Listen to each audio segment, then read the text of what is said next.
جو ختم الرسل آقائے کل اور ہادی سبل بن کر آیا، جو شفیع المذنبین رحمت للعالمین بن کر آیا، جو خاتم النبیین سید المرسلین بن کر مبعوث ہوا، سراج منیرہ کے خطاب سے نوازا گیا، بشیر و نذیر کے لقب سے یاد کیا گیا، جس کی شان میں یاسین و طٰہٰ نازل ہوئی، جس کو مدثر و مزمل کہہ کر پکارا گیا، کنکریوں نے جس کی شہادت دی، درختوں نے جس کی اطاعت کی، وہ کون ہے جو محبوب کبریا ہے؟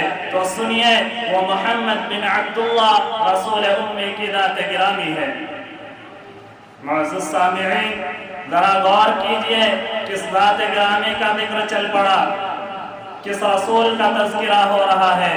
وہی جو محسن انسانیت ہے، وہی جو نور ہدایت ہے، جس کا تناخواں خود رب العالمین احکم الحاکمین ارحم الراحمین ہے۔ ان اللہ وملائکتہ یصلون علی النبی یا ایہا الذین آمنوا صلوا علیہ وسلموا تسلیما۔ بے شک اللہ اور اس کے ملائکہ نبی پر درود بھیجتے ہیں، اے ایمان والو تم بھی ان پر درود بھیجو۔ تو آئیے ایک بار فرط عقیدت سے جھوم جھوم کر پڑھیں، یا رب صلی وسلم دائما ابدا علی حبیبک خیر الخلق کلہم۔ معزز سامعین، سیرت النبی کو موضوع گفتگو بنانا، شمائل رسول پر کلام کرنا اور صفات رسول کو شمار کرنا ہمارے جیسے عام انسان کی وسعت سے باہر ہے۔ یہ تو وہ مقام ہے جہاں پر تلمیذ الرحمن شاعر رسول حضرت حسان بن ثابت رضی اللہ تعالی عنہ بھی یہ کہنے پر مجبور ہو جاتے ہیں، ما ان مدحت محمدا بمقالتی، ما ان مدحت محمدا بمقالتی ولكن مدحت مقالتی بمحمد۔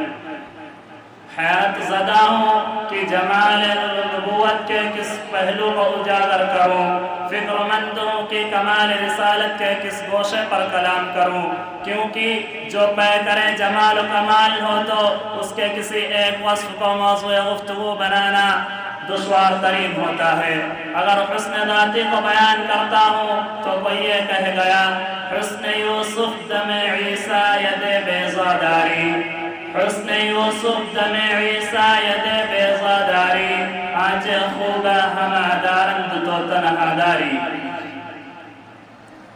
اور اگر حسن صفاتی و جمال ذاتی کو بیان کرتا ہوں تو پھر شیخ سعدی رحمت اللہ علیہ نے یہ کہا، بلغ العلا بکمالہ کشف الدجا بجمالہ حسنت جمیع خصالہ صلوا علیہ وآلہ۔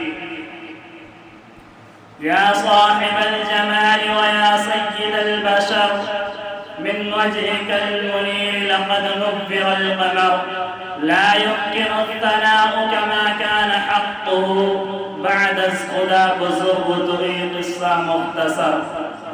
مگر پھر بھی لب کشائی کی جسارت کر رہا ہوں، گفتگو کی جرأت کر رہا ہوں اس احساس کے ساتھ کہ ہزار بار بشویم دہن زمشق و غلاب، ہزار بار بشویم دہن زمشق و غلاب، ہنوز نام تو گفتن کمال بے ادبیست۔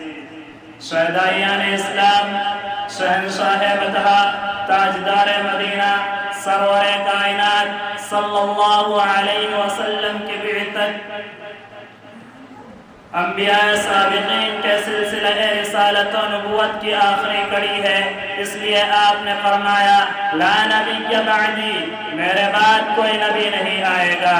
میرے ذریعے انبیاء کا سلسلہ بند کر دیا گیا، اس لیے کہ ختم بی النبیون، اور آپ کی بعثت کے اعلیٰ ترین مقاصد میں اعلاء کلمت اللہ، دعوت اللہ، تزکیہ قلوب، آیات اللہ کی تلاوت، کتاب و حکمت کی تعلیم و توضیح شامل ہے۔ توحید و ایمان کا جو پیغام انبیاء و مرسلین لے کر آتے رہے، وہی پیغام غار حرا میں آپ صلی اللہ علیہ وسلم پر نازل ہوا۔